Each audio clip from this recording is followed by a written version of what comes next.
Hi అందరికీ నమస్తే. మనందరం కూడా చాలా మందికి మన ఫ్రెండ్స్‌కి గాని, ఫ్యామిలీ మెంబర్స్‌కి గాని డబ్బు అవసరమైతే ఇస్తూ ఉంటాం. అలాంటి సందర్భంలో వాళ్ళ దగ్గర ప్రామిసరీ నోట్ గాని, చెక్స్ గాని అవి కూడా ముందే తీసుకొని ఉంచుతాం.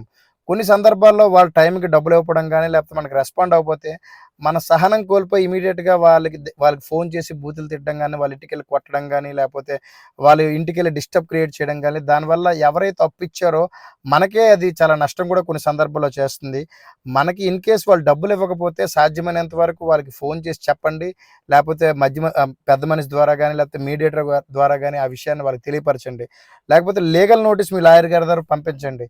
అప్పుడు కూడా రెస్పాండ్ అవ్వకపోతే మీకు దగ్గరున్న జ్యూరిస్డిక్షనల్ కోర్ట్‌కి వెళ్లి కోర్ట్‌లో మీరు రికవరీ ఆఫ్ మనీ సూట్ ఏసుకోండి తప్ప, వాళ్ళ ఇంటికెళ్ళి గొడవ చేయడం గాని, వాళ్ళపై ఫిజికల్‌గా దాడి చేస్తే ఆ సివిల్ కేస్ అనేది క్రిమినల్ కేస్ కింద మారిపోయి, డబ్బు మీరు ఇవ్వడమే కాకుండా మీపై కూడా క్రిమినల్ కేసులు నమోదు చేయబడతాయి.